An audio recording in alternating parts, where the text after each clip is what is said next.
চাঁদপুরে ঈদে মিলাদুন নবী সাল্লাল্লাহু উপলক্ষে আশেকে রাসূল মিলাদ মাহফিল অনুষ্ঠিত। প্রতিনিধির তথ্য ছবিতে বিস্বাদাতে ইমাম প্রফেসর ড. কুদরতে খোদা মাদ্দাজিল্লুহুল আলী হুজুর এর নির্দেশক্রমে পবিত্র ঈদে মিলাদুন নবী সাল্লাল্লাহু উপলক্ষে চাঁদপুরের মতলব দক্ষিণে আশেকে রাসূল সাল্লাল্লাহু মিলাদ মাহফিল অনুষ্ঠিত হয়েছে। শনিবার 15শে আগস্ট বাদ মাগরিব উপজেলার বরদিয়া বাজার সংলগ্ন এলাকায় এ মিলাদ মাহফিল অনুষ্ঠিত হয়। আশেকে রাসূল রবিউল মুহুরীর আয়োজনে অনুষ্ঠিত মাহফিলে প্রধান বক্তা ছিলেন আন্তর্জাতিক খ্যাতিসম্পন্ন ইসলামী চিন্তাবিদ মাওলানা সাব্বির আহমেদ ওসমানী।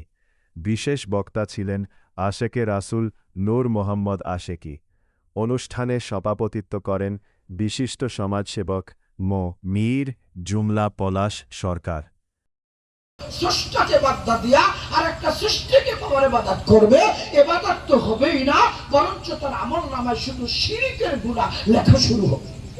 একটু চিৎকার মেরে বলুন সুবহানাল্লাহ। আমার আল্লাহর নবী তার কদম মোবারকের জুতা মোবারকের ধূলিকণা পাওয়ার জন্য আল্লাহর আরশ ৭০,০০০ বছর কান্দে। আরশ কি জান্নাতের জন্য কাঁদছেনি? আরশ কি জাহান্নামের ডরে কাঁদছেনি? এই জান্নাতের হুর পাইতে চাইছে? আরশ কি কইছে, আল্লাহ দুনিয়ার কোটি কোটি টাকার সম্পদ আমারে বানিয়ে দাও।